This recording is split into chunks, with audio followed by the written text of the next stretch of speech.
desde nuestros ámbitos de investigación y docencia. Para iniciar un poco esta convocatoria y este módulo que va a estar a cargo de la doctora Mariana Giovano, que ya está en la sala y que dentro de un ratito la voy a presentar. Antes queríamos agradecer a todas las instituciones que forman parte de este proyecto. Bueno, mi nombre es Cleopatra Barrios, soy titular de la Cátedra Semiología de la Comunicación 2 de la Facultad de Humanidades de la UNE. Bueno, quisiera que las autoridades que están presentes de estas instituciones nos den la bienvenida. Si querés, Aldo Lineras, el profesor Aldo Lineras, que es el decano de la Facultad de Humanidades. Gracias, Cleopatra. Sí, muy brevemente, reiterar, buenas tardes, Federico, acompañar, por supuesto, a las autoridades de la facultad, en este caso de la UNE, que trabajamos en conjunto, lo mismo a Mariana, con su núcleo de estudios, que tiene ya una trayectoria muy importante, aparte de ser nuestra docente, su trayectoria en CONICET, María Laura, autoridad actual del IGI, también un placer trabajar en conjunto. Bueno, festejar y saludar la actividad, fundamentalmente resaltar el carácter en conjunto y reflexionar con ustedes una cuestión simple, que es, en estas circunstancias complicadas que tenemos de realización de algunas actividades, hay una canción de Serrat que dice: no hay que confundir valor y precio. No quiero usar a propósito la palabra calidad, lo quiero decir, quiero resaltar el valor que tenemos en cuanto a las personas que constituimos nuestra universidad y una buena parte del sistema de educación superior respecto del aporte que se está haciendo en esta coyuntura. Y poder hacer el seminario en conjunto con una concurrencia tan importante como la que tiene en este momento, creo que resalta definitivamente que no está en lo material el valor que tenemos, sino que tiene otras dimensiones donde primero tenemos que rescatar, porque lo podemos mantener aún en estas circunstancias. Así que, en nombre de nuestra comunidad, resalto la iniciativa, agradezco poder compartir un ámbito que tenemos en común con la Facultad de Artes, que seguramente no es el único espacio, porque hay una comunidad muy consustanciada, quiero decir, con muchos cruces, con equipos mixtos. Nuestros alumnos se nutren de una oferta muy importante que tiene artes y que llama la atención por lo novedosa, por la juventud y la calidad de su docente, así que para mí también es entonces esta ocasión otro motivo más para celebrar la continuidad del trabajo que venimos haciendo en la UNE. Así que un agradecimiento a las autoridades, por supuesto, Cleopatra, a ustedes en el Departamento de Educación, de Comunicación Social, y al Departamento de Historia en la Cátedra de Historia del Arte. Bienvenidos, bienvenidas también a todo el conjunto. Muchas gracias, profesor Aldo Lineras. Quisiera Federico Beirabé, el profesor Federico Beirabé de la Facultad de Artes, Diseño y Ciencias de la Cultura, si puede dar unas palabras. Bueno, cómo no, bueno, muchas gracias por la invitación a compartir este inicio de esta actividad, que la verdad es que en un par de días creo que se agotaron los cupos, y eso habla de, ¿no es cierto?, de la demanda y de la necesidad y de lo pertinente, digamos, del tema, y por supuesto también de la calidad de los expositores, que son los que, digamos, sustancian el contenido de esta oferta gratuita, abierta, y que, bueno, está en esta coyuntura dándonos la posibilidad también de tomar contacto no solo con estudiantes, investigadores de nuestro país, sino también entiendo que tenemos o que hay inscriptos de otros países de América Latina, de México, de Colombia, y también, bueno, esta posibilidad de estar incluyendo en la práctica también a esta Universidad de Francia, ¿no es cierto?, que en su momento también desde la Facultad de Artes impulsamos a partir de acompañar, ¿no es cierto?, la posibilidad de asistencia a congresos internacionales, y allí se fueron generando estos lazos, y hoy nos permite esta comunión, digamos, de esfuerzos, y agradezco mucho a Aldo también el reconocimiento, si se quiere, de esta labor conjunta que venimos haciendo, y veo aquí a muchos, como decía Aldo, muchas y muchos investigadores, docentes que compartimos esta matriz, digamos, de cruce entre humanidades y artes, y que me parece fundamental, ¿no?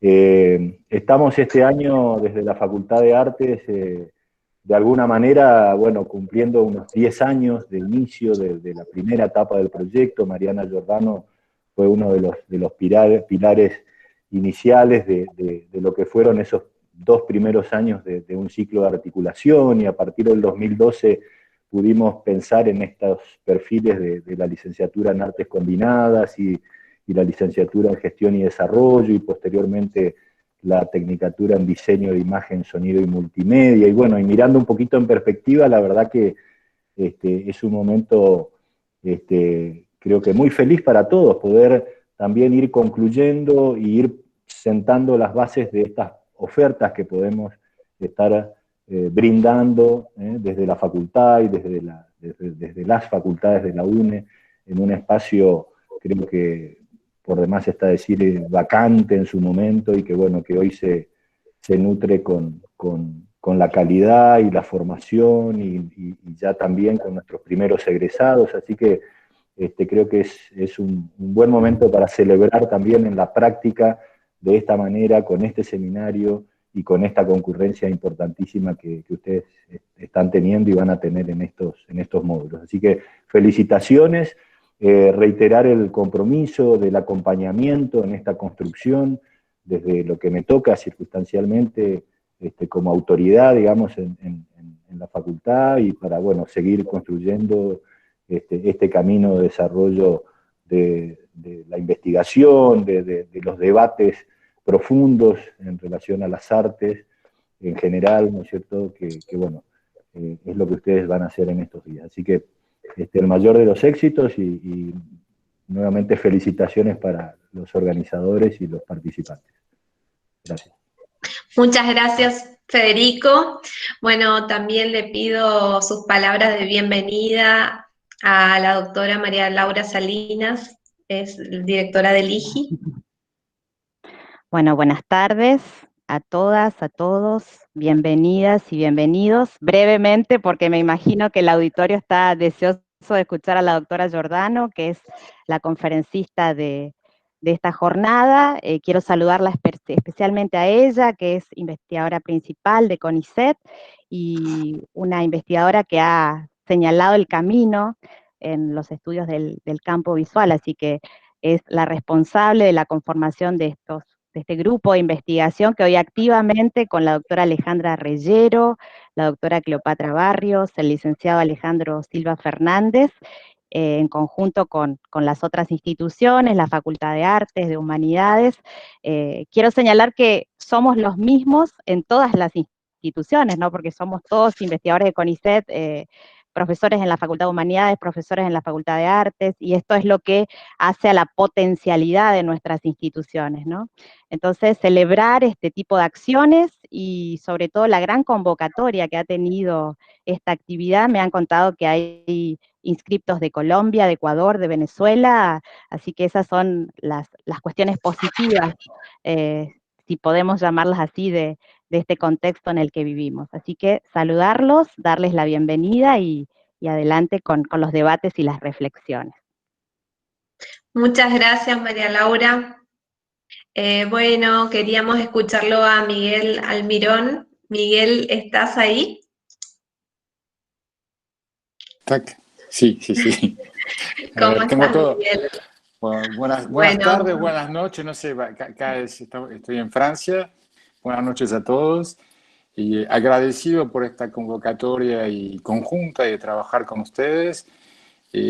Hace algunos años ya que establecimos una relación con Cleopatra y Mariana, que han venido a la universidad y han dado 2 seminarios acá en Francia, y a partir de ahí establecimos una relación, y espero que esto continúe. Este es justamente este gesto y esta forma de compartir los conocimientos de un lado al otro.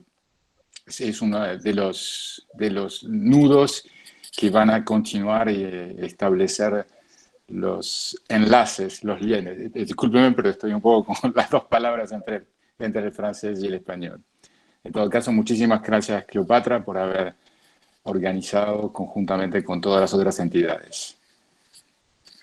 Bueno, muchas gracias, Miguel. Bueno, les agradecemos a todas las autoridades que bueno, tuvieron la deferencia de acompañarnos en este lanzamiento, este seminario, que si bien es un seminario que no es de posgrado, es de actualización, ha tenido mucha convocatoria, ya tenemos más de 140 personas ahora en la sala, pero tenemos alrededor de 240 inscriptos, así que vamos a ir viendo cómo se desarrolla de aquí a diciembre. Bueno, comento rápidamente, como un poco todos saben, porque bueno, ya les hemos enviado a través del correo electrónico, y si alguno no recibió, nos puede poner aquí en el chat algún inconveniente que tuvieron, pero bueno, habrán recibido el programa del seminario, también una lectura sugerida para esta primera etapa, este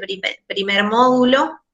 Y vamos a tener 7 módulos a partir de ahora hasta el 11 de diciembre que se van a emitir a través de Google Meet, y vamos a partir del mes que viene, a partir de octubre, cuando ya procesemos todos los datos y también tenemos una lista de espera por cupo de personas que no lograron ingresar al cupo que habíamos establecido en una primera etapa.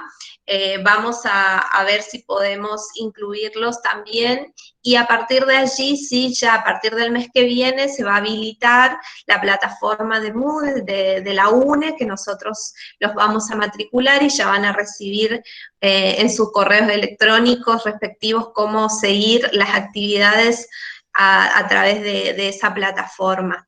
Bueno, como un poco María Laura ya contó, bueno, el módulo que sigue va a estar a cargo del licenciado Alejandro Silva Fernández, luego la doctora Alejandra Reyero, luego el doctor Gonzalo Zubia, que es investigador de la UBA y de la Universidad Nacional de Quilmes, el doctor Leonardo Murolo, que también es investigador de la Universidad Nacional de Quilmes, y también es docente de la Universidad Nacional de La Plata, Miguel Almirón, a quien acaban de escuchar, Carlos Quiñones, Darío Román, y quienes hablan. Vamos a estar cerrando el último módulo el 11 de diciembre, ¿sí? Bueno, ahora voy a presentar a la doctora Mariana Giordano, que todos y todas están esperando para escuchar.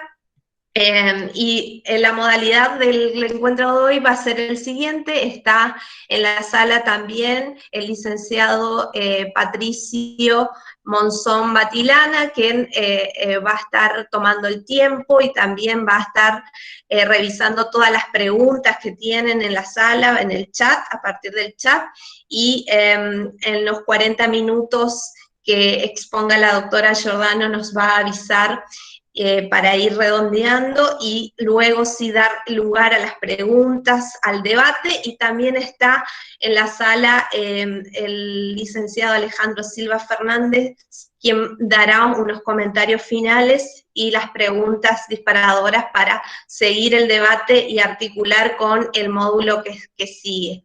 Así que bueno, doy la bienvenida a la doctora Giordano. Hola, Mariana.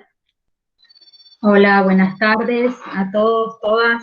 En primer lugar quería agradecerle a Cleo, porque si bien esto fue una organización de varias cátedras, fue ella la que coordinó todo, y la verdad que, como siempre, muy organizado, y pudo, me parece, armar un programa muy interesante para empezar a discutir distintas cuestiones vinculadas a contextos situados. Justamente me interesó ese concepto de lo situado. Antes de que sigas, Mariana, quiero presentarte, bueno, Mariana, la doctora Mariana Giordano es profesora, es licenciada y doctora en Historia, es magíster en Epistemología y Metodología de la Investigación, es profesora titular de la Cátedra de Historia del Arte de la Facultad de Humanidades de la UNE, es académica delegada por el Chaco, por la provincia del Chaco, en la Academia Nacional de Bellas Artes de la Argentina, es la directora del Núcleo de Estudios y Documentación de la Imagen del IGI CONICET UNE, y bueno, sus investigaciones abordan diversas problemáticas ligadas a la historia del arte, a la cultura visual, y específicamente se focalizan en lo que tiene que ver con la fotografía y el cine etnográfico en el Gran Chaco argentino, ¿no? Y tiene publicados 16 libros y decenas de artículos y capítulos de libros, pero entre esos libros quizás podemos citar como relevantes de lo visual a lo afectivo, prácticas artísticas y científicas en torno a las visualidades, desplazamientos y artefactos, que es una publicación del 2018, Memoria, Imaginario en el Nordeste Argentino, Escritura, Oralidad e Imagen, del 2013, Indígenas de la Argentina, Fotografías 1860-1970, del 2012, Identidades en Foco, Fotografía e Investigación Social, del 2011, Captura por la Memoria, Captura por la Cámara, Devolución por la Memoria, Fotografías e Identidad, es del 2010, Mena 2005, también su tesis doctoral seguramente nos dará también algunos comentarios y problematizar esa gran investigación que se publicó también como libro en el 2004, que es Discurso e Imagen del Indígena Chaqueño, que también fue pionero en su enfoque en nuestra región, ¿no? En la región del nordeste argentino. Así que bueno, quería dar esta semblanza y ahora sí comentar un poco lo que ya todos saben, que el seminario de hoy está un poco enfocado a revisar algunas líneas, genealogías, objetos, que bueno, dieron surgimiento a los estudios visuales. Uno de los lugares desde los cuales nos paramos para plantear este seminario es también repensar aquel giro icónico y giro pictorial que se dio fines de los 80, principios de los 90, con diferentes líneas,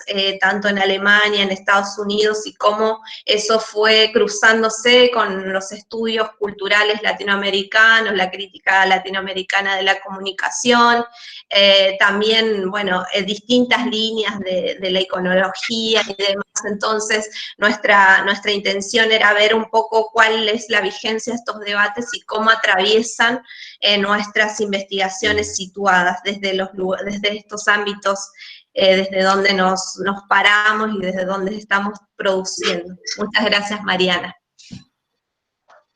Gracias, Cleo.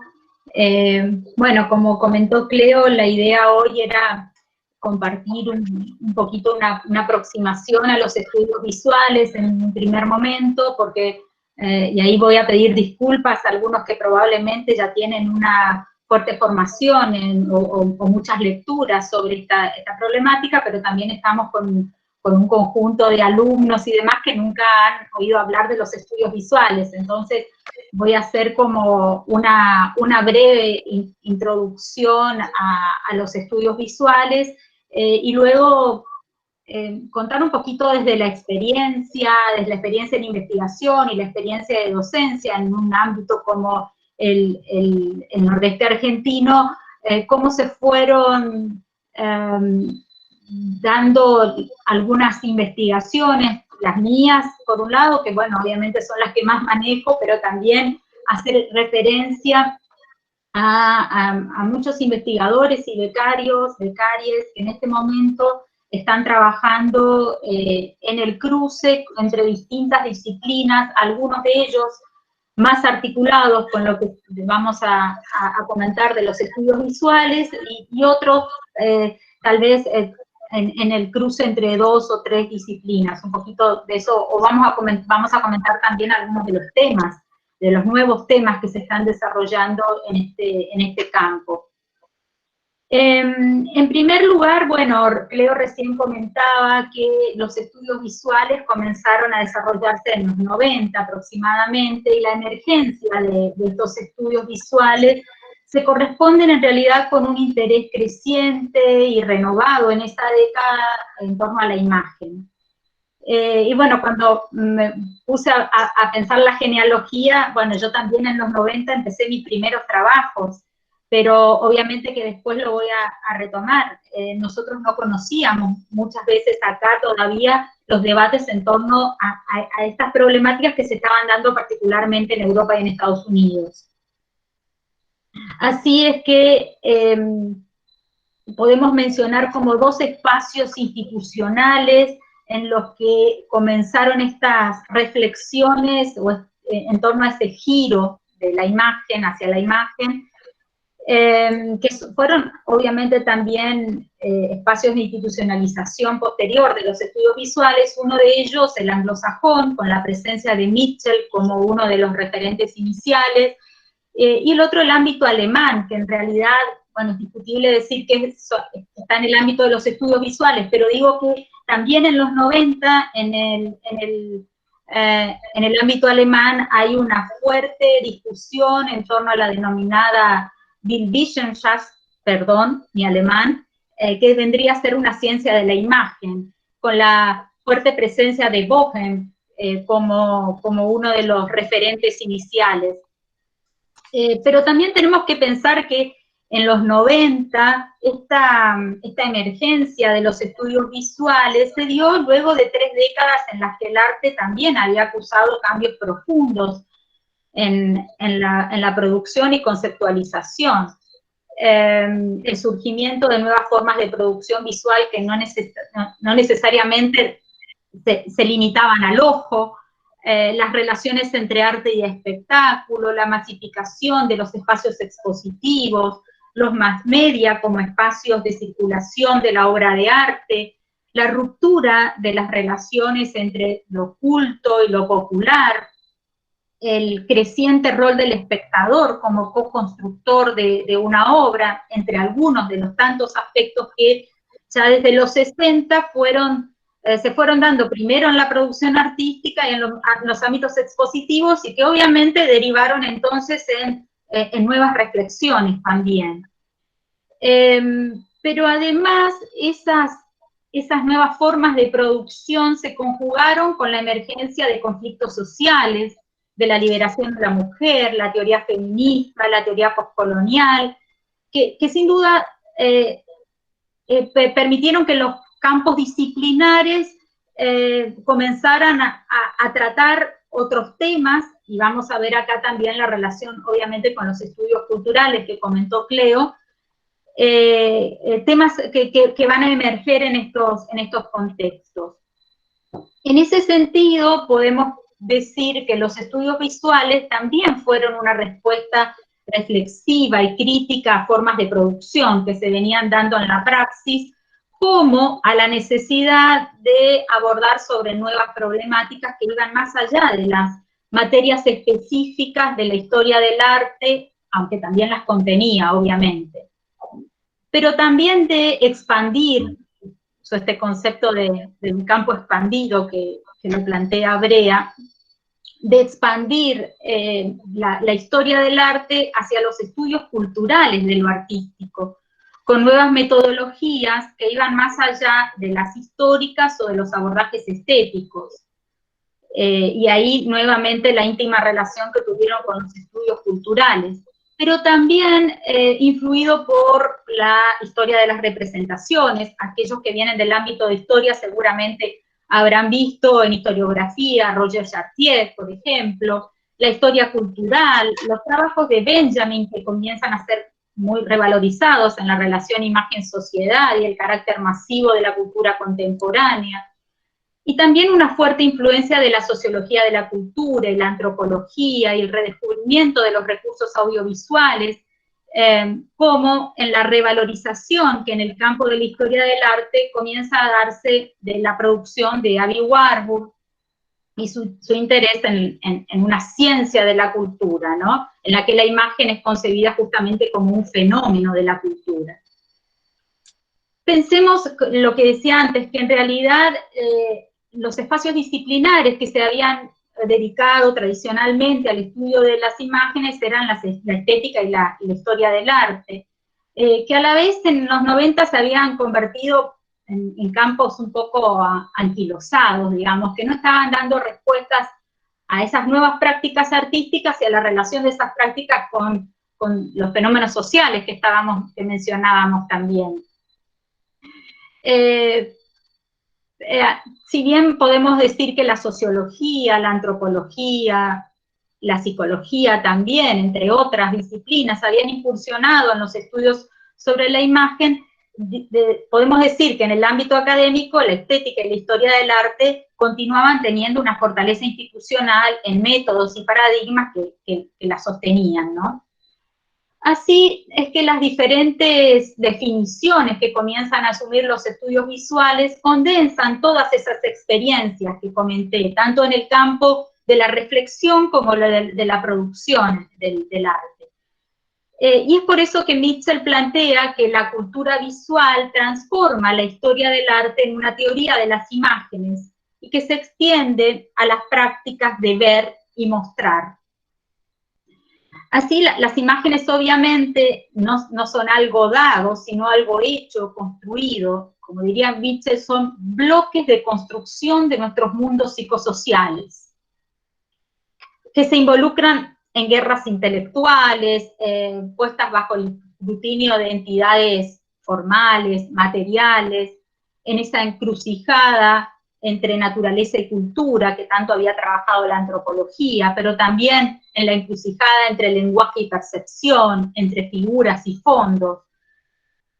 Y en ese sentido, la aspiración también más contemporánea de los estudios visuales, y en este último libro de Mitchell, que se les mandó un capítulo del libro, que es La ciencia de las imágenes, él de algún modo plantea también que esta ciencia de las imágenes puede ser una ciencia que articularía las ciencias duras con las ciencias blandas. Así la fuerte presencia de lo visual se comienza a reemplazar la presencia de lo artístico. Wash plantea que una de las reglas de los estudios visuales es el reemplazo o la oposición de lo visual al arte. Ello implica una pérdida de autorreferencialidad que suponía la obra de arte, de funcionalismo, de esencialismo de la obra de arte, a la vez que valorizan toda una tradición ocularcentrista, valorizan el papel del cuerpo, y atienden a las implicancias políticas de las prácticas visuales. Por eso se interesan mucho en la retórica de la imagen, en el panopticismo, en los regímenes escópicos, en la relación entre mirada y subjetividad, en estos estudios sociales de la mirada. Y ahí el concepto de visualidad se convierte en un concepto central, ¿no? Visualidad entendida como el proceso creativo gobernado por comunidades e instituciones y centrado en la construcción de la subjetividad. Esa visualidad es sin duda la práctica social de la mirada, que atiende a todos estos entramados de las prácticas de ver y mostrar, y que involucra y se sustenta en esas relaciones que mencionábamos antes entre las instituciones, el discurso, el cuerpo, la representación, la memoria, las identidades, todas ellas ampliándose, expandiéndose hacia el campo de las subjetividades. Y también, como decía Cleo y mencionaba al principio, otro de los, en esta atención al mundo de la imagen que desde los 90 comienza a desarrollarse, se plantea en un contexto de lo que Mitchell denomina el giro pictorial o giro pictórico, y que tiene algunas relaciones, aunque hay diferencias que no vamos a poder desarrollar y además sería muy denso para un espacio así también, con el giro icónico de Bohem. El concepto de giro pictorial es para Mitchell un tropo, figura de pensamiento que él plantea que se dio en realidad en varios momentos de la historia de la cultura, muchas veces en momentos en que aparece una nueva tecnología o cuando un conjunto de imágenes está relacionada con movimientos sociales, políticos, estéticos, y que involucra en este momento en el que él está teorizando una distinción entre las imágenes y las palabras. Sin dudas, este giro pictorial es una respuesta al giro lingüístico que se había estado dando en ese momento. Y hace que la imagen, no solamente la imagen visual, sino también las metáforas verbales, se convirtieran en un tema de urgencia para la política, para la cultura de masas, como para la estructura del conocimiento en sí mismo. Por eso es que la óptica de trabajo preferida desde los estudios visuales se sitúan en línea con estas observaciones de Mitchell y su definición de giro pictorial en la intersección de imágenes y cultura y en las relaciones, como dijimos, de lo social y lo visual, con todas sus consecuencias tanto para el mundo de la imagen como para el de la política y la cultura. Esto es, digamos, si el giro pictorial anglosajón se determina íntimamente unido a la aparición y difusión de nuevas imágenes, y en particular las imágenes populares, o en la relevancia destacada de lo visual, en nuestras sociedades, y tal como afirma Mitchell, la primera respuesta teórica será, en consecuencia, la de analizar y centrarse en el impacto para dichas sociedades y culturas de la expansión de lo icónico y lo visual. Así, ya no nos preguntamos el qué de las imágenes, no se centra, digamos, en el campo del significado solamente, sino, como dice Mitchell, en el para qué de las imágenes. Obviamente que desde los presupuestos iniciales y las distintas disciplinas que fueron aportando a este giro a la actualidad, han habido muchos debates y muchas discusiones en las cuales las relaciones entre palabra e imagen sigue siendo un tema de mucha fricción. Pero también la atención que los estudios visuales van a dar a la imagen, no solamente como medio y artefacto, sino también a la imagen material, digamos, sino también a la imagen mental, a la sobrevivencia o a la aparición, diría Uberman, de las imágenes. Así la imagen cobra cuerpo en algún medio, que puede ser el cuerpo, la memoria o la imaginación, y acá hay un aporte significativo, si bien no podemos ubicarlo claramente en los estudios visuales, de Belting en sus aportes desde la antropología de la imagen, ¿no? Este concepto de imagen como Vorstellung, es decir, como concepción y producto, y que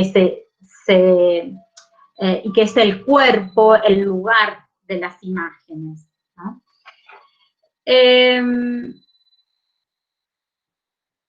Bien, decíamos que uno de los conceptos centrales de los estudios visuales es entender que lo visual se encuentra entre lo social y lo cultural.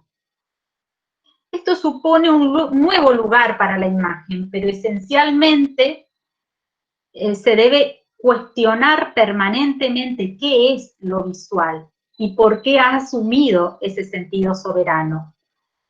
El hecho de que la visión sea considerada una práctica social, construida y constituyente por lo social, hace que algunos teóricos como James, por ejemplo, defiendan una sociología de la cultura visual, mientras que otros autores como Moxey propusieron una historia de las imágenes en lugar de una historia del arte, lo cual supone privilegiar el valor cultural de una obra más allá del valor estético.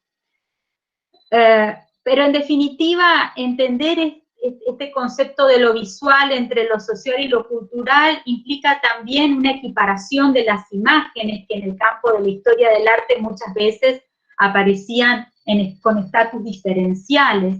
Y por eso este campo expandido de la historia del arte, que implica los estudios visuales, como decía Brea, es un campo expandido también porque analiza nuevos objetos que se encuentran en ese diálogo de la imagen entre lo visual y lo social. Porque analiza nuevos problemas y nuevos objetos. Walsh habla de que, digamos, los estudios visuales son inclusivos, en el sentido de que buscan sumar más objetos y que, por el contrario, la historia del arte era exclusiva. Por ejemplo, en la relación entre las prácticas y los objetos, los estudios visuales analizan la naturaleza de las producciones simbólicas, analizan otros soportes, mediaciones, géneros, los usos de la práctica social y política, los agenciamientos identitarios, los vínculos con los estudios postcoloniales, decoloniales y los debates sobre la globalización. Estos nuevos problemas surgen de entender, sin dudas, la estetización y semiotización creciente de la vida cotidiana, algo que después voy a comentar porque es una perspectiva que la trabaja en nuestra región Alejandra Reyero, la estetización de la experiencia, ¿no? Entonces, si estamos hablando de lo visual, ¿qué ocurrió con las imágenes? ¿Qué pasa con la imagen en sí? Si decimos que la primacía es de lo visual, y que si bien algunos plantean que es necesario hacer una historia de las imágenes y no una historia del arte, acá me parece que aparece un aspecto central de los estudios visuales, que es entender que no existen medios puramente visuales, porque la visión no es meramente óptica, sino que todos los medios son mixtos. Por eso es que Mitchell plantea que lo visual involucra necesariamente otros sentidos, lo que hace que todos los medios sean mixtos. Lo táctil en la pintura y en la escultura, la arquitectura que no se basa solamente en el ver, sino en el habitar, la fotografía ligada al lenguaje, las instalaciones, el performance, el arte conceptual, todos están basados en mixturas. Ni siquiera el ver, dice Mitchell, en el sentido meramente óptico, puede ser tenido en cuenta como puramente visual. Así, este autor es contundente cuando afirma: no existe ningún medio puramente visual, porque de entrada no existe la percepción visual pura.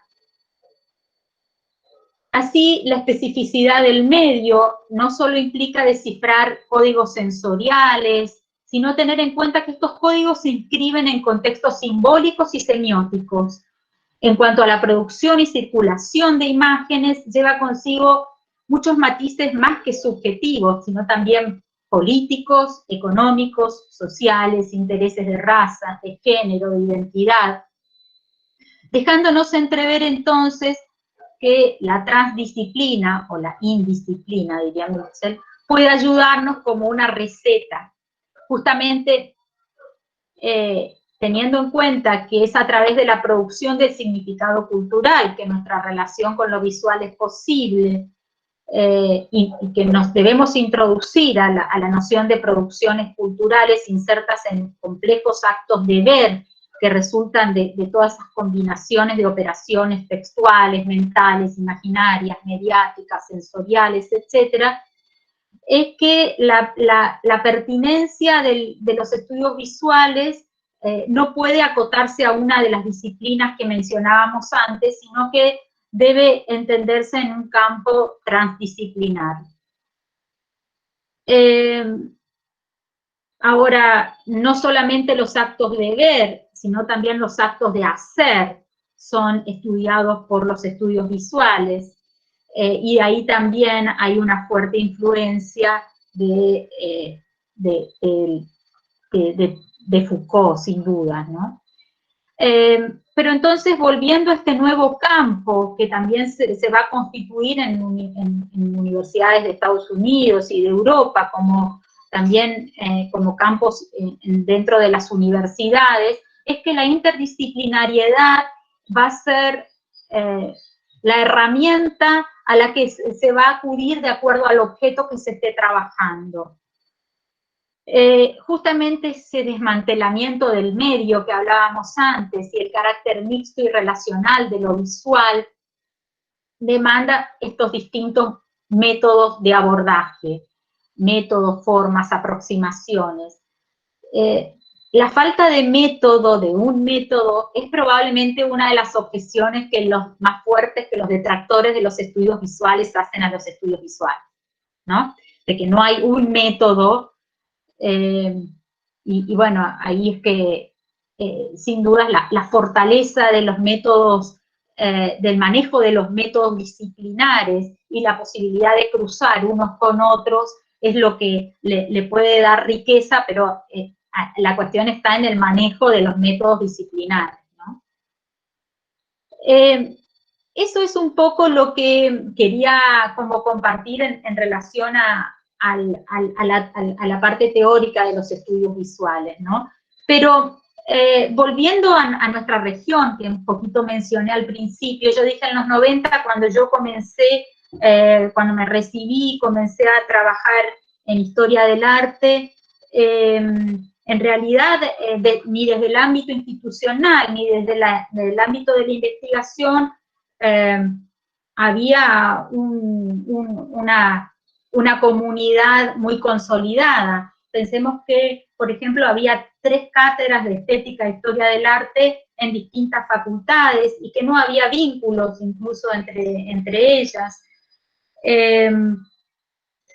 Podemos decir que tal vez en la investigación de historia del arte se comenzó que había comenzado los trabajos Miriam Romagnoli en nuestra región, y que bueno, fue un poco mi formadora también, y por otro lado en historia de la arquitectura, Ramón Gutiérrez, que también fue mi director de doctorado, fueron, digamos, los antecedentes en la región, no quiero decir en la región, pero sí acá en nuestro ámbito de la universidad, que se habían estado dando en ese momento.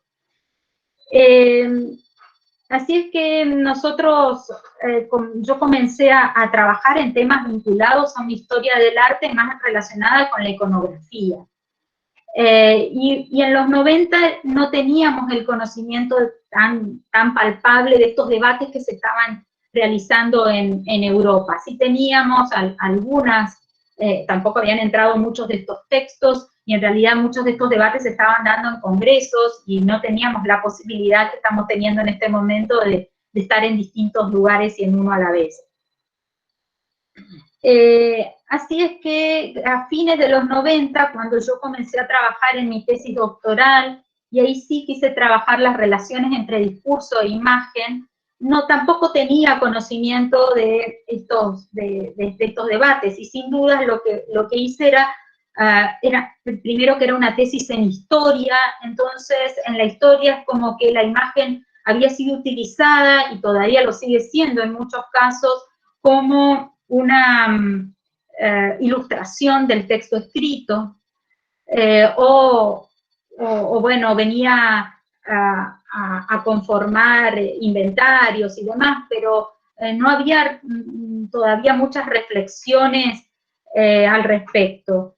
Y entonces, digamos, cuando yo quise trabajar el discurso escrito y la imagen visual sobre el indígena chaqueño, me fui valiendo de herramientas que venían de la historia del arte, de la iconografía, que era lo que yo más o menos manejaba, y del análisis del discurso, de algunas herramientas de la semiótica que conocía, y como sí comencé a leer varios textos de antropología, pero tampoco había una discusión en el ámbito académico de la antropología del arte ni de la antropología visual.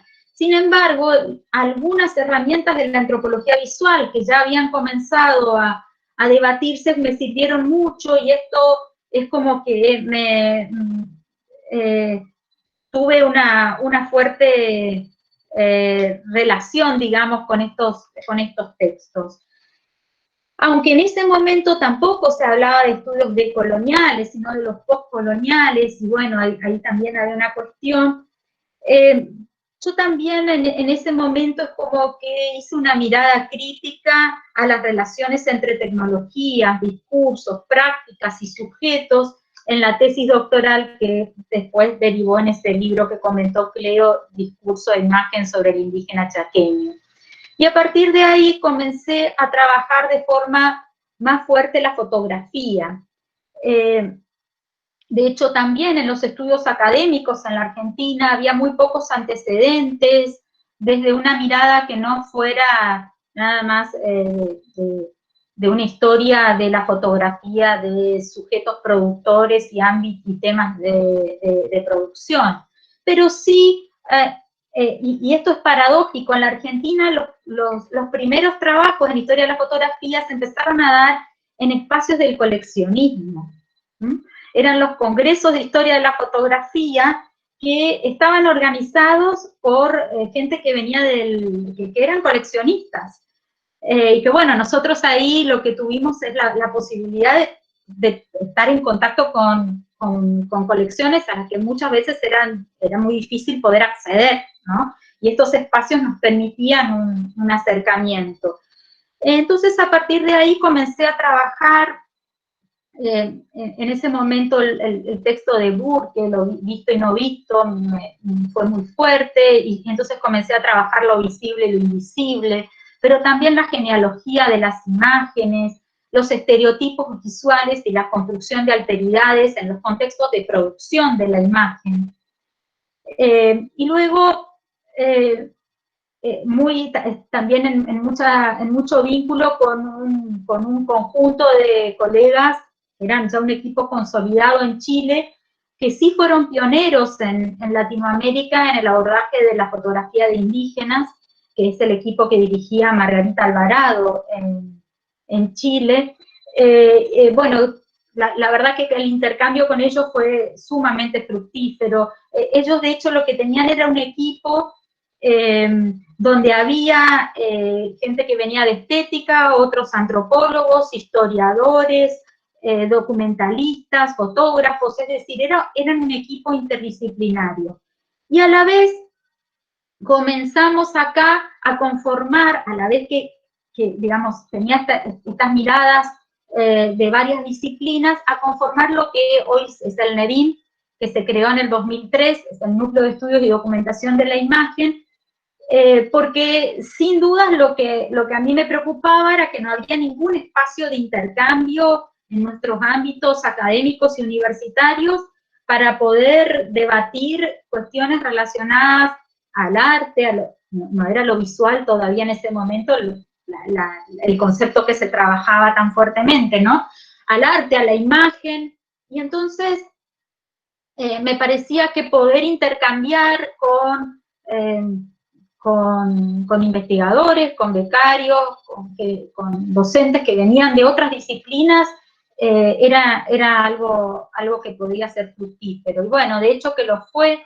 El NEDIM desde el 2003 a la actualidad ha sido un espacio de intercambio, y hoy tenemos de distintas disciplinas, desde licenciados en arte, en comunicación, arquitectos, licenciados y doctores en arte, obviamente, gente que viene de la literatura, de las letras, gente que viene de la sociología, de la antropología, de la psicología, de la historia. Bueno, yo creo que soy la única historiadora y algunos pasantes que están en este momento como historiadores. Entonces, a la vez entonces que me vinculé con espacios que trabajaban de manera interdisciplinaria, comenzamos a construir acá también un espacio en este sentido. Y mis trabajos fueron derivando luego no solamente en trabajar los contextos de producción de la imagen, sino también la circulación y las apropiaciones y las instancias de recepción, que trabajé con fotografía en las comunidades indígenas, las relaciones entre memoria e imagen, la visualidad y los sentidos de pertenencia, las relaciones entre poder, instituciones, visualidad y etnicidad. Y estos últimos años estuve trabajando sobre etnocartografías visuales, o sea, la manera en que las imágenes construyen espacios y sujetos. Y así es que fui abordando distintos objetos, no solamente la fotografía, los álbumes como artefactos, las cartas, también pinturas, audiovisuales, videojuegos, también prácticas culturales. Trabajé en un momento también en cementerios populares y colecciones.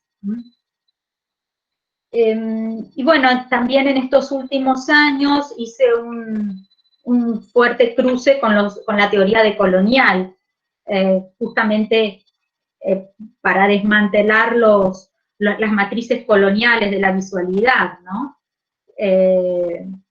Y me parece que en ese sentido es también muy potente. En este grupo interdisciplinario que comenté, creo que aquellos que estamos trabajando, que hemos hecho algunas investigaciones más vinculadas a los estudios visuales, en general están relacionados con problemáticas identitarias, ¿no?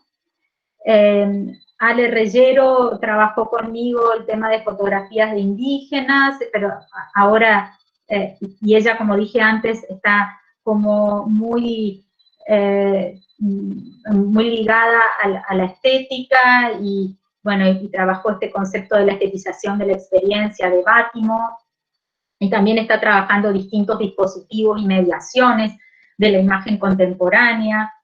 Cleopatra, bueno, ellas van a hablar después en otros de estos encuentros, pero para hacer como un paneo de lo que se está trabajando. Cleo con las problemáticas vinculadas a la religiosidad popular, y a distintas prácticas populares, y el rol de la imagen en estos contextos. Cleo también tiene una fuerte formación en semiótica, ella maneja mucho la teoría latinoamericana de la comunicación, que en el ámbito latinoamericano sin duda ha tenido una fuerte influencia en los estudios culturales y en los estudios visuales. Entonces, Cleo también ha trabajado las relaciones entre culto y popular, entre las prácticas y las representaciones, también en diferentes dispositivos, y lo interesante es que, atendiendo incluso a la densidad histórica de las producciones a través del estudio de las capas sedimentadas de representación. También en el NEDIM hay un grupo que trabaja sobre patrimonio, que no están tan vinculados a los estudios visuales, pero me parece importante en esta interdisciplinariedad comentarlo, porque algunos de ellos también trabajan sobre imágenes, prácticas culturales. La relación de la imagen con los estudios de género está siendo un campo muy fructífero en el NEDIM en este momento. Bueno, acá está Andy Head, que hace poco defendió su tesis doctoral sobre feminismo y arte, mujeres y arte en el Nordeste, ha trabajado mucho sobre esto. Cheche, Alejandro Silva Fernández, que trabaja estudios de población LGTBI, desde los estudios de cine, comunicación. Disculpe, doctora Giordano, le quedan 5 minutos. Disculpe. Perfecto. Gracias. Ya enseguida termino. Gracias.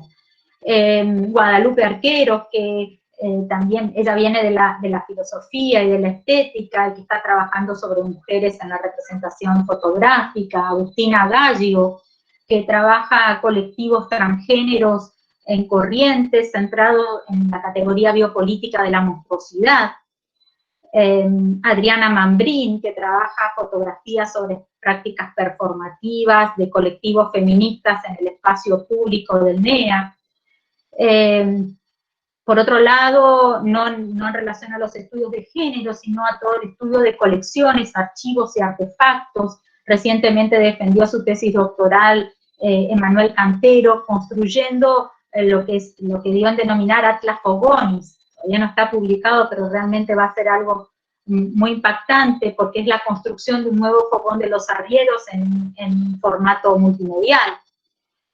Y también en el NEDIM se están desarrollando varios trabajos, bueno, sobre el fogón de los arrieros. Es un trabajo en equipo que venimos desarrollando hace mucho tiempo y que incluso han estado colaborando como pasantes en algunos momentos Alejandra Muñoz, que la estoy viendo, por eso me acuerdo, bueno.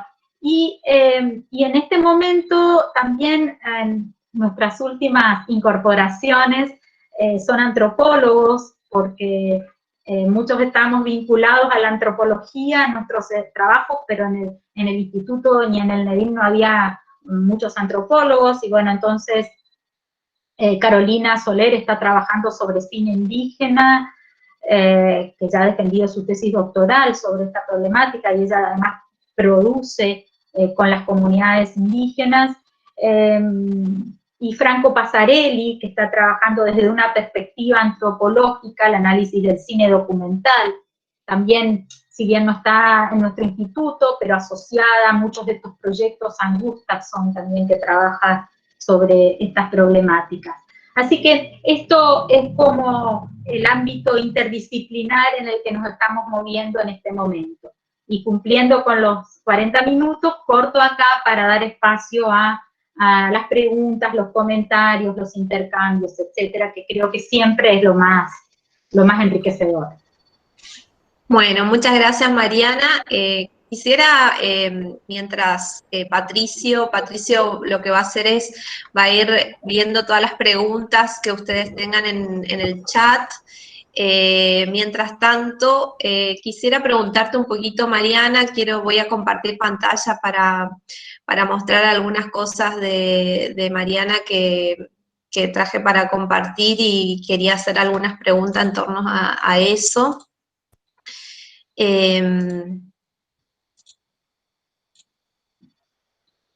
Bueno, de la vasta obra de Mariana.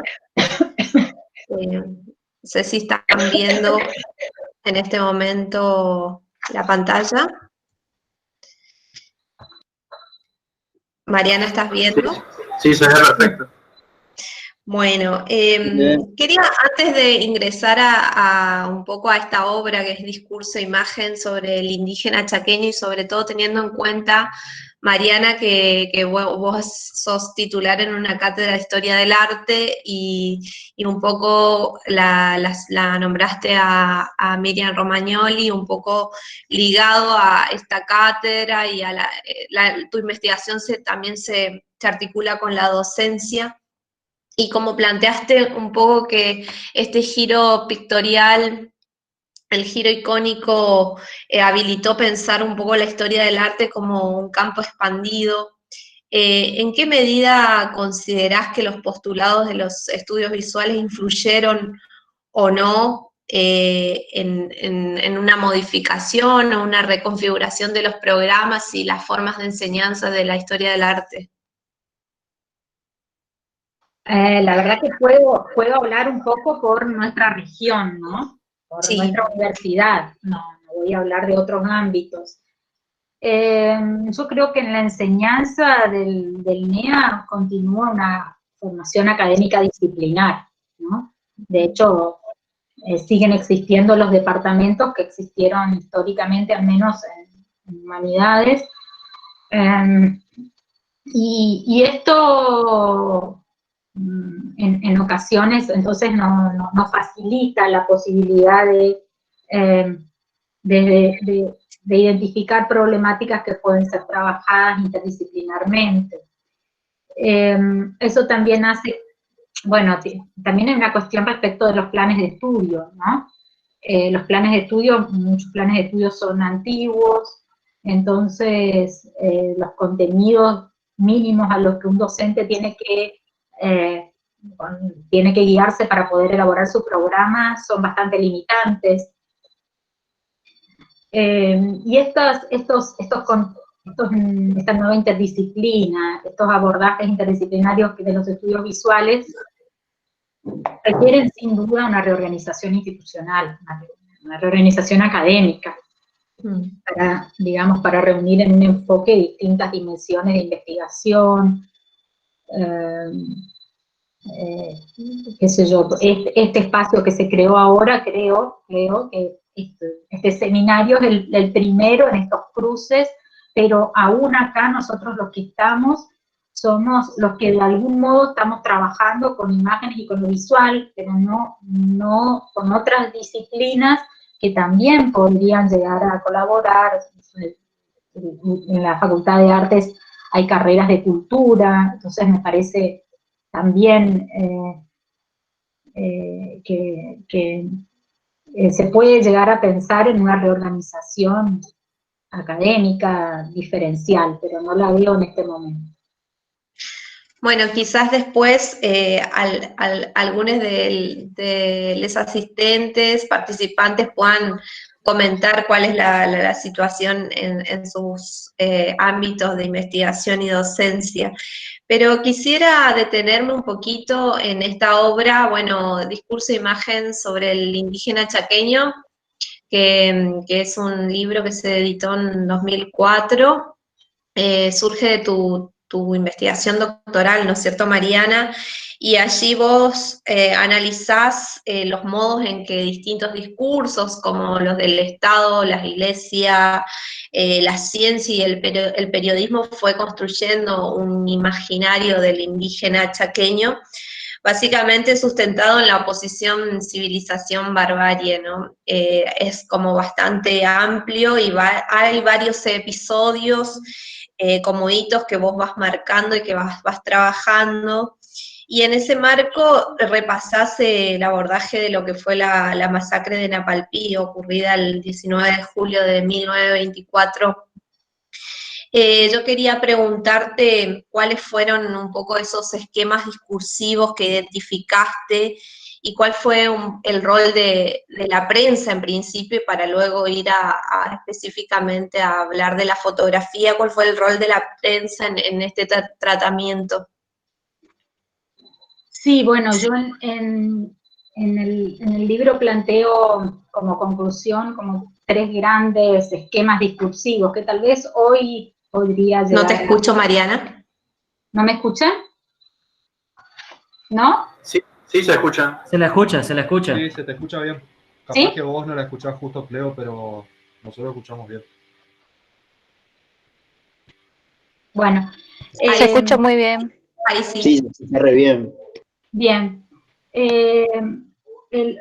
Digamos, yo planteo 3 grandes esquemas que a su interior tienen también sus vueltas, que sería un poco largo acá, pero el primer esquema sería el esquema civilizatorio que se dio entre fines del siglo XIX y principios del XX, en el que la imagen central es la del indio infiel, salvaje, bárbaro, la que a su vez trasladaba a la autoimagen del blanco cristiano civilizado, ¿no? Porque, bueno, en estas construcciones de las alteridades se perfilan también los límites de las identidades. Entonces, claramente, al hablar de un otro infiel, bárbaro, salvaje, se está construyendo también en nosotros. Y este imaginario central no distinguía grupos étnicos, sino que revelaba la idea, tanto en lo visual como en lo textual, que visto un indio, visto todos. Bueno, podríamos hablar mucho de cuáles son los componentes de esa imagen central, ¿no? Pero sería muy extenso. El segundo esquema que planteo es un esquema integracionista que se dio luego de las campañas militares al Chaco, que terminan hace aproximadamente 1911-1912, y que plantea la imagen central del indio desposeído y explotado, y la del indio menor de edad e indefenso. Esto daba lugar a muchas articulaciones del Estado a partir de esa imagen, y Napalpí justamente se convirtió como en un símbolo de ese esquema integracionista, porque fue una de las reducciones que se crea al finalizar las campañas militares. La otra es la de Bartolomé de las Casas y Ameguino en Formosa. Y el último esquema que planteo es el esquema reparacionista reivindicatorio, que tiene una fuerte impronta del indigenismo, toda la corriente indigenista, que tuvo mucha fuerza en los 60, en distintos lugares, y que acá, digamos, se consolidó la imagen del indio víctima en oposición al blanco victimario. Y bueno, si bien este esquema este discurso era muy fuerte también en los representantes del indigenismo chaqueño, no fue privativo de ellos, ¿no? Y en cuanto a lo que me planteabas de Napalpí y el rol de los medios, bueno, yo en ese libro tengo un capítulo que trabajo justamente la prensa en torno a Napalpí, porque fue muy... Yo puse aquí, Mariana, algunos recortes que vos me habías facilitado de parte de tu corpus documental. En este caso creo que estamos viendo los recortes del diario La Voz del Chaco. Claro, sí, en realidad los diarios que se editaron acá en Resistencia y que muchos diarios de Buenos Aires replicaban, de Buenos Aires y también de algunos otros lugares del país, mostraba la imagen del primero, que era un levantamiento indígena. Ese era el concepto que la prensa posicionó y que respondía obviamente a los intereses del Estado y de justificación del accionar policial, ¿no? Y además planteaba en sus discursos, y que también eso se puede ver en muchos telegramas de los colonos de la zona que están en los archivos, el discurso de la vuelta del malón, ¿no? Uno leyendo, acá de hecho este que estás proyectando, Cleo, dice al margen del malón, ¿no? Es como que reaparecía permanentemente esta idea del malón, que sigue permeando en muchos de los discursos actuales respecto del indígena.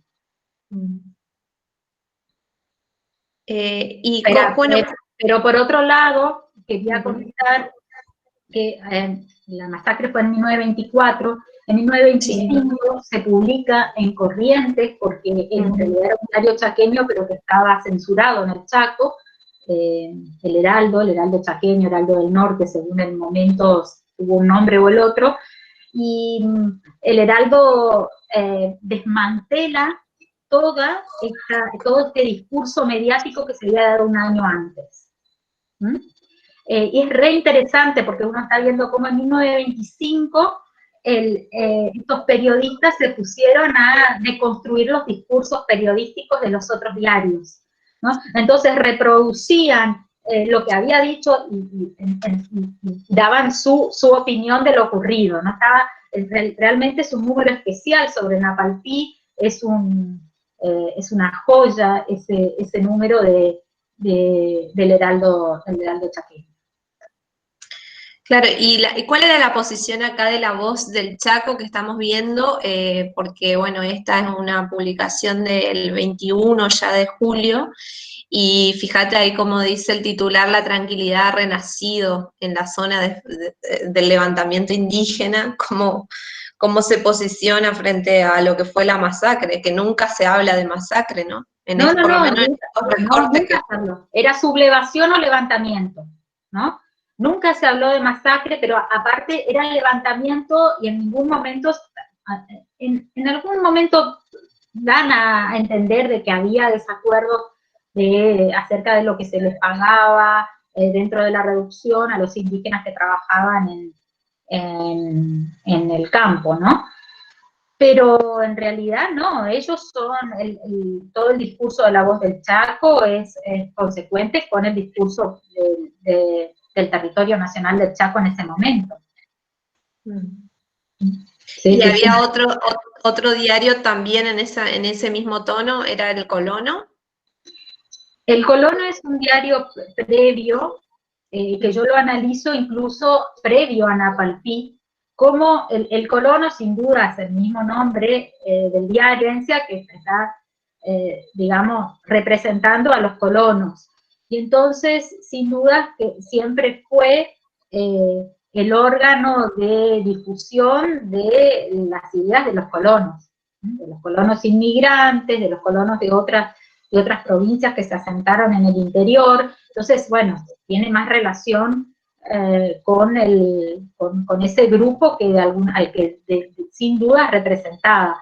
Pero en realidad se viene, en el colono uno advierte que se está viniendo el malón, entre comillas, ¿no? Ya desde una década antes, no es que solamente en el 24, o sea, siempre aparecía alguna referencia a los indígenas como sujetos violentos, de los cuales se podía esperar cualquier cosa y que había que tener mucho cuidado y que asolaban con sus entradas a los campos del interior. Eso aparece en forma repetida ya previo a la masacre, ¿no? Pero los hechos de la masacre sin duda son puestos en conocimiento público recién un año después, a partir del Heraldo, porque si lo que planteaba la Voz del Chaco era sin duda el discurso del gobernador en ese momento del Territorio Nacional del Chaco, Centeno. Entonces los diarios sin duda fueron los órganos de legitimación de la masacre. Y desde tus primeros trabajos, bueno, acá hablamos un poco de la prensa, pero en el libro ya empezás a trabajar este concepto de la fotografía como agente de una política de dominación cultural, ¿no? Y vas hablando un poco de las continuidades y de las transformaciones en los modos de mirar y de fotografiar, ¿no?, al indígena desde esas primeras fotografías de viajeros, antropólogos, incluso, bueno, desde su lugar de la ciencia, la fotografía antropométrica y hasta fotografías que un poco rompen con ese esquema, como los de Hans Mann, que está ahí justamente la portada desde el discurso del indígena chaqueño, del discurso de imagen sobre el indígena chaqueño, como también las fotografías de Grete Stern, ¿no?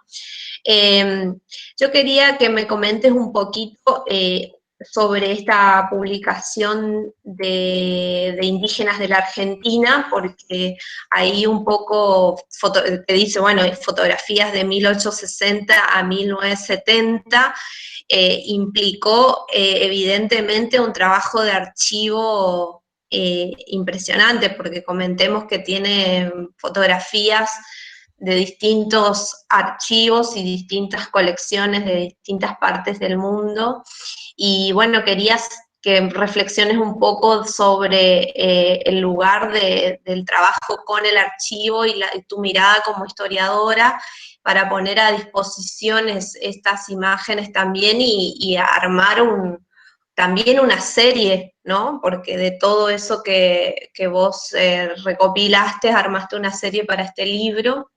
Quería que me comentes un poquito sobre esto.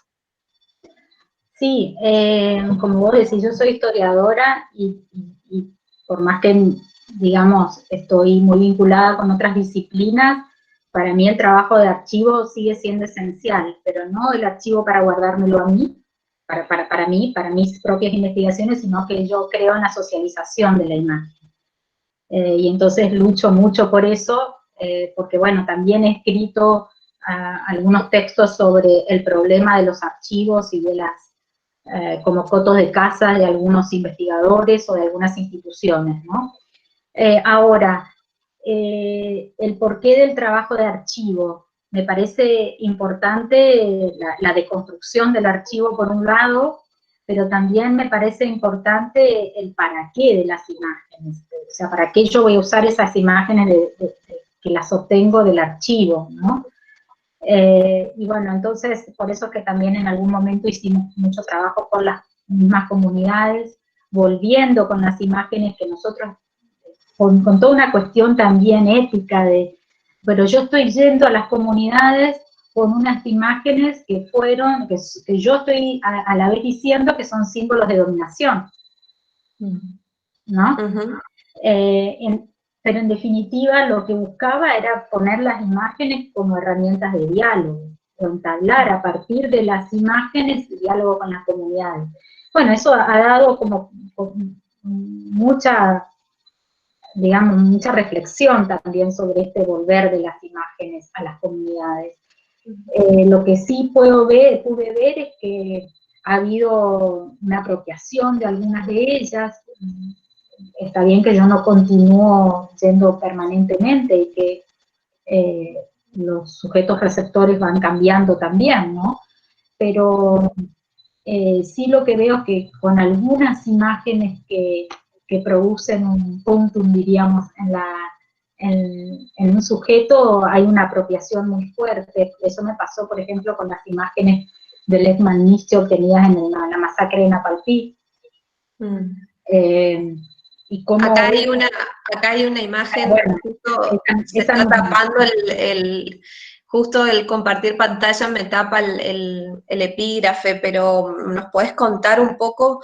Me interesa mucho, sobre todo porque, bueno, vos dentro de ese libro también está esta imagen y vos trabajaste como una serie de 14 fotos atribuidas, ¿no?, a Lechman Nietzsche, que además fueron incorporadas al expediente del juicio impulsado por la Fiscalía Federal del Chaco, que busca que la masacre de Napalpí sea declarada delito de lesa humanidad, ¿no? Entonces es interesante, además de este trabajo con las comunidades, con estas imágenes, también ver un poco cómo vos problematizás la cuestión de la visibilidad, la invisibilidad y también la fotografía como prueba en el marco de esto, ¿no?, de este juicio. Sí, bueno, ahí ya después dictaminará la justicia si es prueba o no. Ahora sí me la han solicitado y yo las entregué, ¿no? Pero así como yo la entregué a la Fiscalía, también las trabajamos con las comunidades. De hecho, la primera vez que yo conseguí estas 14 imágenes que se encuentran en el Instituto Iberoamericano de Berlín hace varios años, yo ya había estado en Colonia Aborigen, que es donde fue la masacre de Napalpí, ya había estado previamente, había trabajado con imágenes, pero no con estas, porque no las tenía en ese momento. Cuando las tuve, justo habían ido al Instituto Juan Chico y David García de la comunidad COM para ver algunas imágenes, para ver lo que yo estaba haciendo, y les muestro estas imágenes. Y ahí fue muy fuerte, porque esta es una, que es la del avión que tanto las comunidades, tanto Mocoy como COM, que vivieron en la masacre de Napalpí, mencionaban la presencia de este avión. La documentación de la época también hablaba de la presencia del avión con distintos fines, y ahí hay por ahí diversidad de versiones respecto del rol del avión en la masacre. Pero ¿puedes comentar para muchos de los participantes, incluso que no son de nuestro país, en qué consistió esta masacre, contar un poco esto del rol de este avión y demás?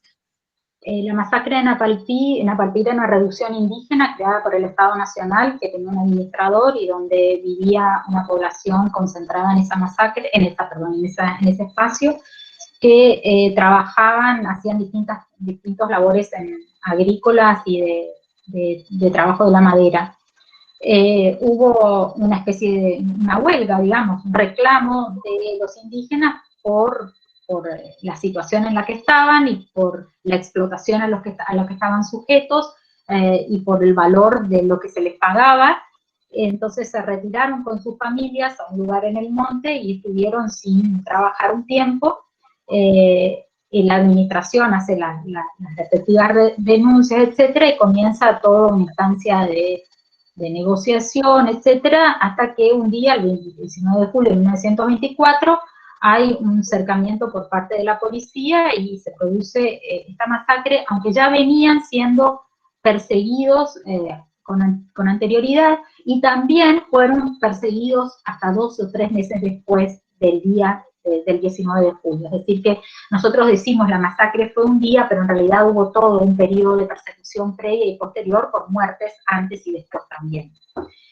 El rol este es un avión civil, pero que estaba piloteado por una persona militar, era del Aeroclub de Resistencia, que se trasladó a este espacio. Hay una versión MOCOI que plantea que el avión tiró dulces, golosinas, y que tiró golosinas en el abra, es decir, donde estaba limpio de árboles, y eso hizo que los niños salieran al lugar abierto y ahí se los pudiera identificar, y eso permitió el ataque, el cercamiento por parte de la policía. Pensemos que hay un espacio de mucho monte donde los indígenas estaban concentrados, digamos. Y otra versión que, bueno, esa versión plantea entonces que el avión habría identificado el lugar donde estaban para facilitar el ataque. Y otras versiones plantean que desde el avión se tiraron tiros, que hubo descargas desde el avión. El hecho es que la foto que estamos viendo tiene a militares, a policías, vecinos, creemos que no tenemos a todo identificado, el mismo Lechman Nietzsche, y también en el segundo plano, secundario, hay indígenas, porque también debemos mencionar que hubo indígenas que estuvieron del lado de la administración de la reducción, es decir, los que en la historiografía se suele hablar como indios amigos, ¿no? Entonces esta imagen sin duda fue muy potente, y hoy pues, si ustedes miran en internet van a encontrar que esta imagen está reproducida en un montón de lugares. Entonces hubo una apropiación muy fuerte por parte de las comunidades, y bueno, también de otros investigadores y demás, la prensa misma comenzó a difundir mucho esta imagen a partir de ese trabajo que habíamos hecho en archivo. Entonces esta cuestión de la apropiación también es algo que me interesa. Ahora de hecho estoy trabajando un poquito sobre el tema de los digamos, de los responsables en la imagen, los perpetradores, ¿no? Pero bueno, es algo que lo estoy trabajando en este momento, no quiero... Claro, que esta es la otra cara un poco de la historia, porque no vemos el conflicto, ¿no? Esto un poco entre para reflexionar sobre la visibilidad e invisibilidad, ¿no? Y hay una cuestión que vos trabajaste que también está en varios de tus artículos, que es cómo se señalaba, y aquí aparecen en las imágenes, cómo se señalaba a los indígenas que estaban a favor de la administración, ¿no? El pañuelo blanco. ¿Puedes contar un poquito eso? ¿Y cómo lo trabajaste? ¿Cómo reconstruiste esa historia? Sí, dentro de esas imágenes, de esas 14 imágenes, hay varias en las que los indígenas tienen un pañuelo blanco en el brazo. Blanco, creemos que es blanco, ¿no? Porque bueno, es un pañuelo claro. Ese primer encuentro que yo tuve con Juan Chico y con David García, cuando les muestro las imágenes, Juan me dice, yo no te puedo creer lo que estoy viendo, porque mi abuela, me dice él, que había sido sobreviviente de la masacre, me contó que en el contexto de la masacre los identificaban a los indios amigos con un trapo blanco en el brazo. Entonces ahí estaba la prueba visual, ahí está el tema de prueba de esto que vos decías, ¿no? Porque, pero que no podías haber reconstruido sin el testimonio, sin el relato.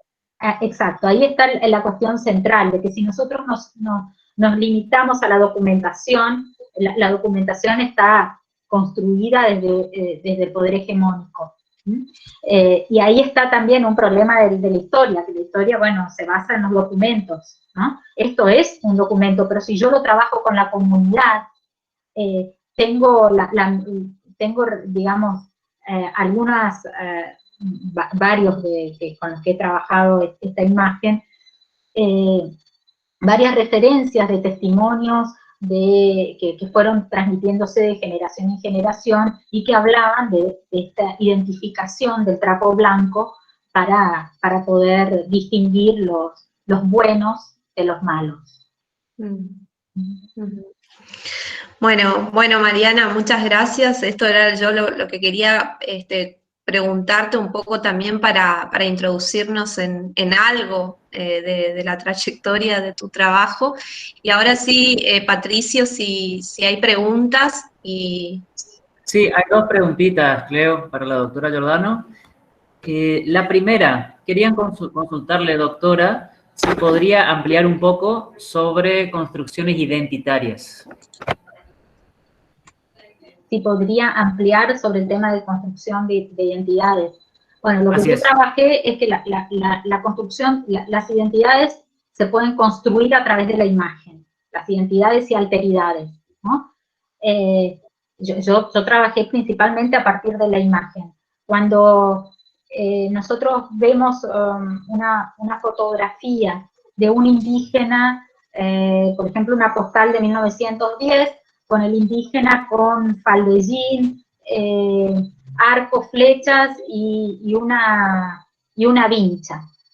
¿Qué significa? ¿Que no usaban eso? No estoy diciendo que no usaban, pero hay una construcción de la imagen que se basa en ciertos índices de lo indígena, que viene de una tradición mucho más lejana, porque si uno mira los primeros mapas portulanos donde estaban representados los indígenas, ya aparecían esos índices de indigeneidad, que se retoman en la fotografía y que están construyendo un otro.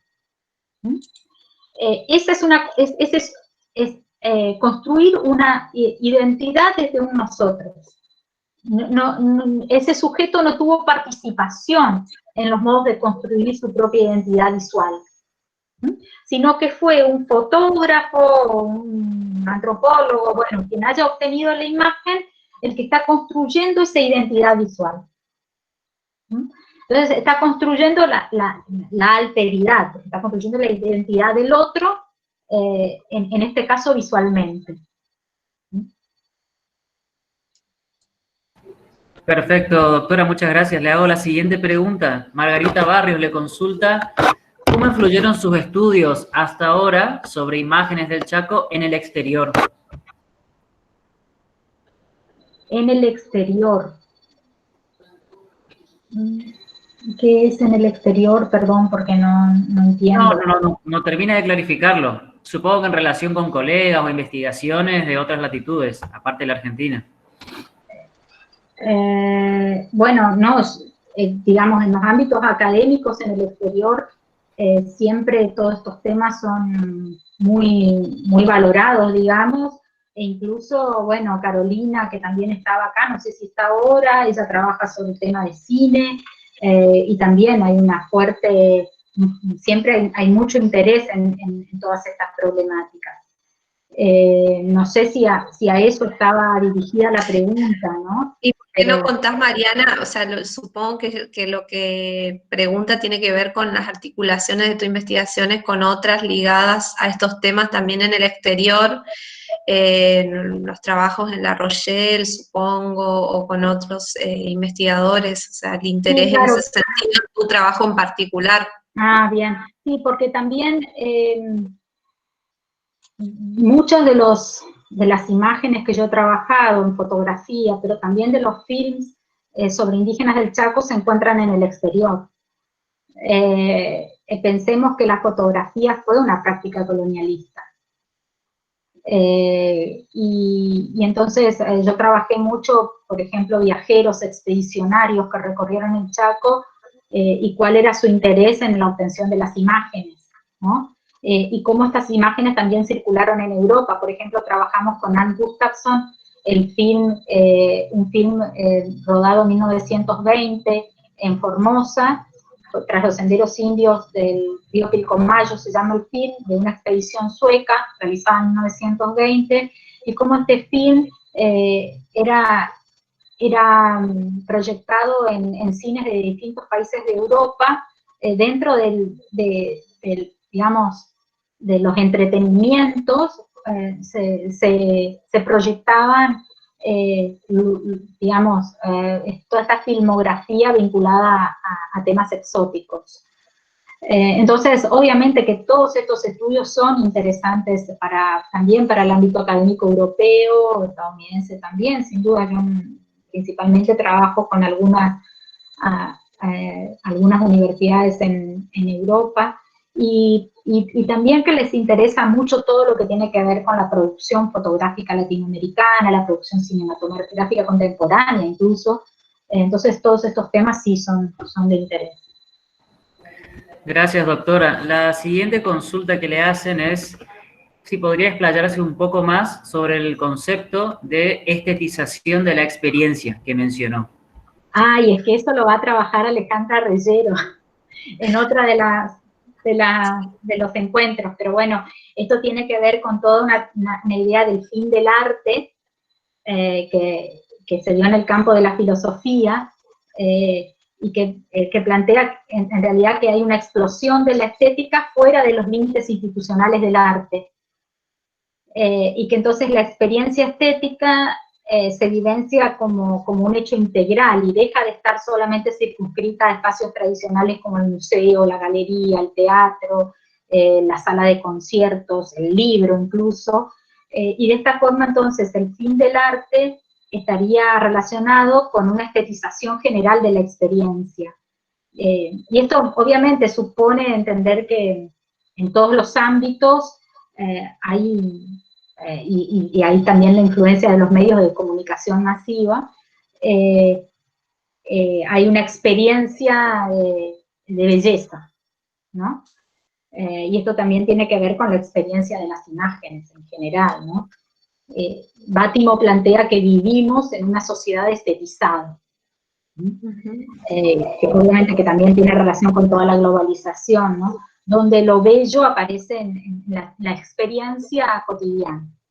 De ahí viene este concepto, pero que Alejandro Reyero lo va a explicar mejor que yo. Bueno, muchas gracias, doctora. Y la última, más que pregunta, una consulta. Le consultan los alumnos dónde pueden encontrar información ampliada de las investigaciones y los investigadores que usted mencionó que forman parte de su equipo de trabajo diario. Ahí, Patricio, hemos mandado al mail, no sé si todos, todos recibieron, hay un perfil de academia, y si no la buscan a Mariana en academiaedu.edu, y ahí está subido todo el material, y si no también el repositorio de CONICET, ¿no? Entonces, sí, ahí pero la pregunta era para todos los que yo nombré que trabajan en el MEDIN. Bueno, sí.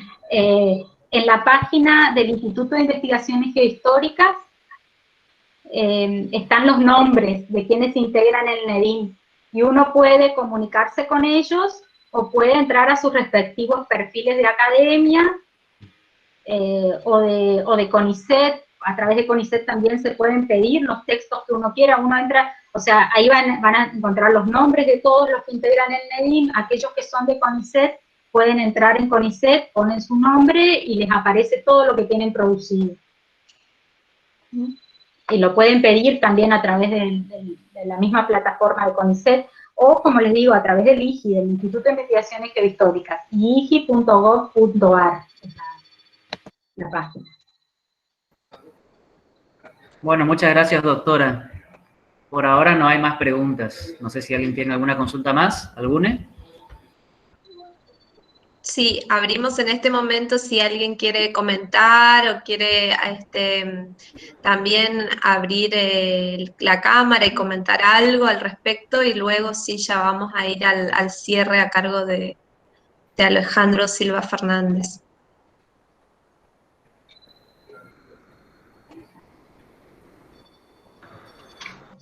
Alias Cheche. Hola, ¿qué tal? Hola, Leo, ¿cómo estás? ¿Todo bien? Está buenísimo, todo buenísimo. Quería hacer una pregunta un poco más, no sé si como para variar un poquito, pero para retomar una cuestión más del principio, que era la cuestión metodológica y de la interdisciplinaridad, que es preguntarle si ¿cómo ve la cuestión de si se puede generar investigación desde la práctica artística o desde la práctica de crear imágenes?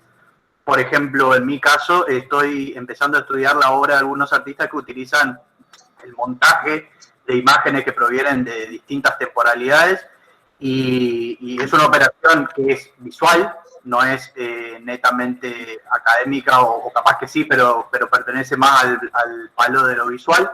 Que capaz que no es muy clara la pregunta, pero sí, ¿cómo ve los problemas de este tipo de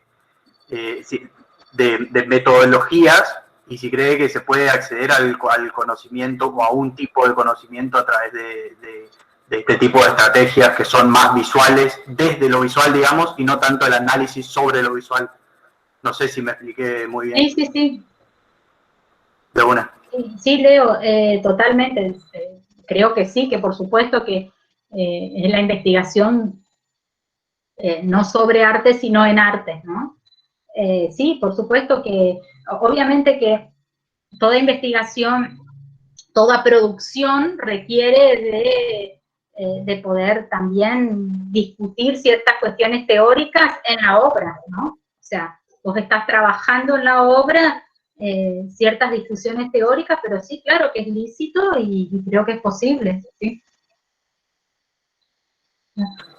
De una, buenísimo. ¿Alguna otra pregunta, consulta, comentario?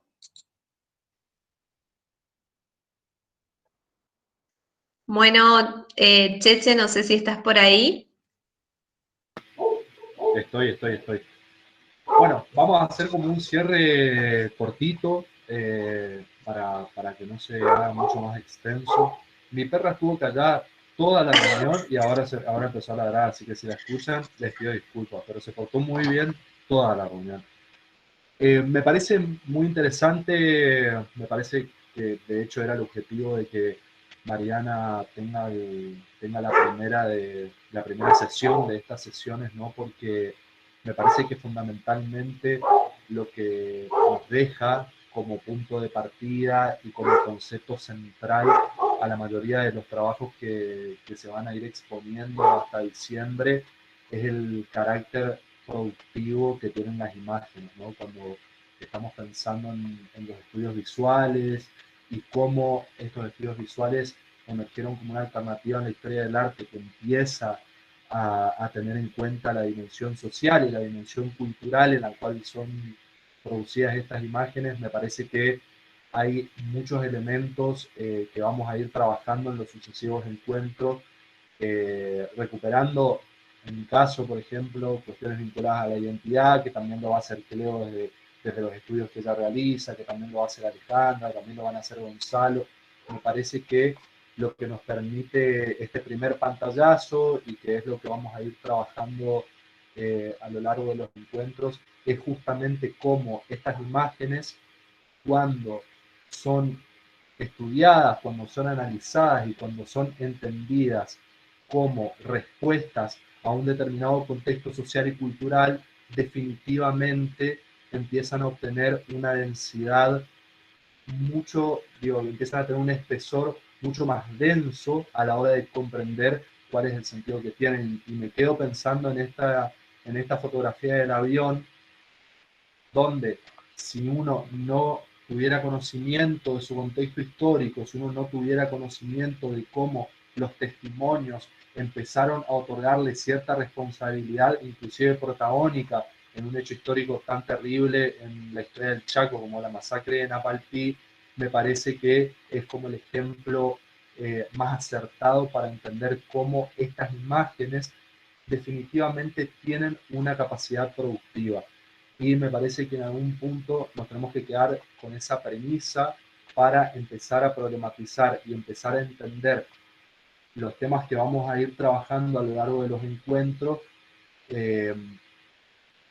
para terminar de comprender cuál es la complejidad que tienen los estudios visuales y fundamentalmente el análisis de las imágenes dentro de su contexto.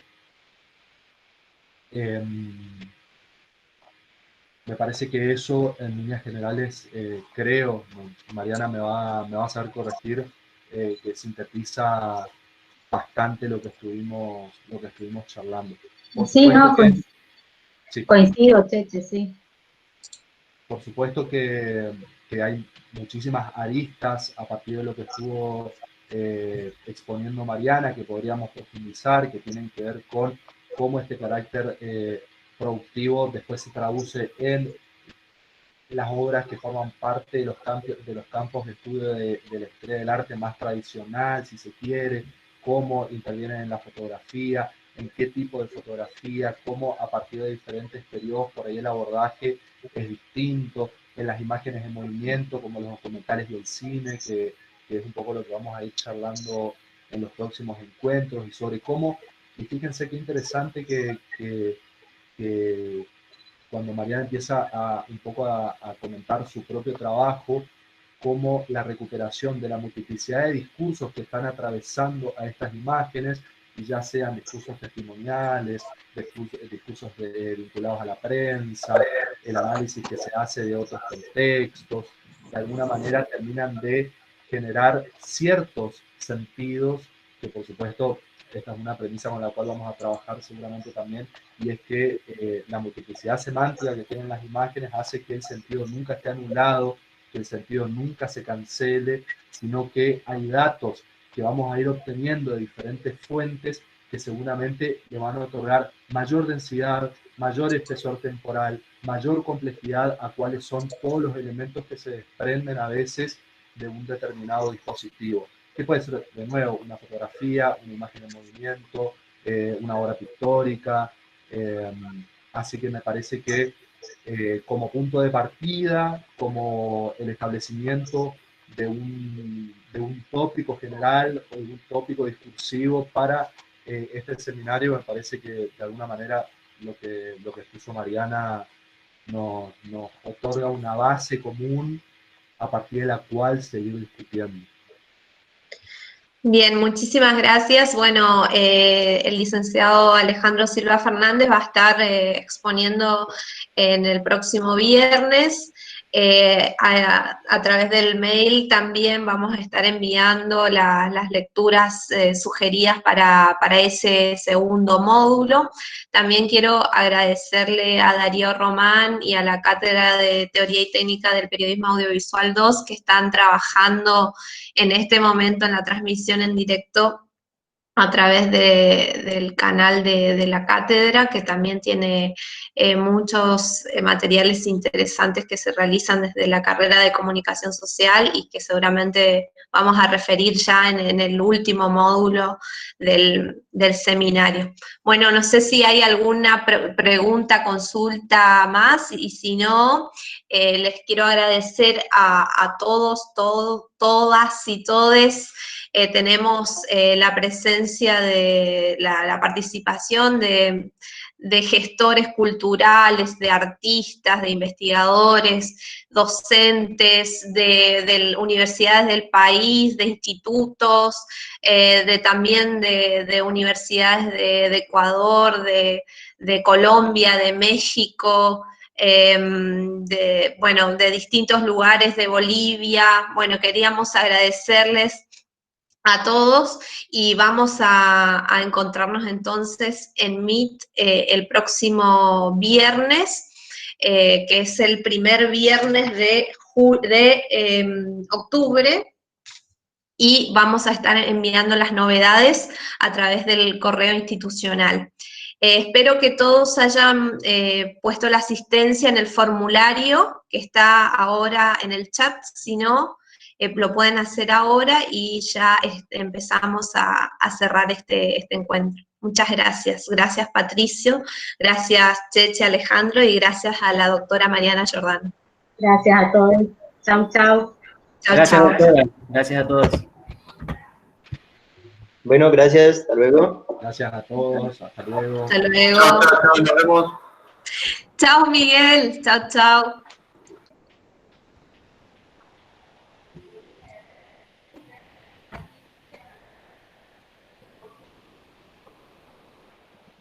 Adiós a todos, buenas noches allá. Hola, ¿cómo estás? Hola, bien, Hola, bien. Beatriz, Saludos. ¿cómo estás? Hola a todos. ¿De dónde nos estás hablando, Beatriz? México. Un gusto, un placer bueno, que estés con nosotros. No, gracias a ustedes, a María Teresa Alarcón que me invitó y por aquí andaremos la próxima semana. Buenísimo. Qué bueno, qué bueno. Es nuestra Dale. secretaria de posgrado en la Facultad de Artes. Muchas gracias. Sí. Felicidades a todos y nos vemos la próxima semana. Muchas gracias. Exacto. Dale. Gracias. Abrazos, adiós. Hasta luego. Hasta luego.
Guadalupe Arqueros. Cleo, ¿cómo estás? En el próximo seminario estás invitada. Sí, ¿sabés qué pasa, Cleo? Estaba justo 2 pasantes. Seguí siendo transmitida en directo, te cuento. Bueno, bien. Entonces, conservo la cordura, digamos. Justo estaba la reunión de pasantes del IGI, entonces le dije a uno de los pasantes que me avise en ese momentito, entonces salí y entré. Estaba Facu. Claro, Facundo y Juan Manuel. Está bien. Sí, que estuvo muy interesante eso, pero sí que... Ahí está Facu. ¿Todo bien? Te conectaste en el último minuto. Bueno, nos vemos. Ahora sí ya salgo también.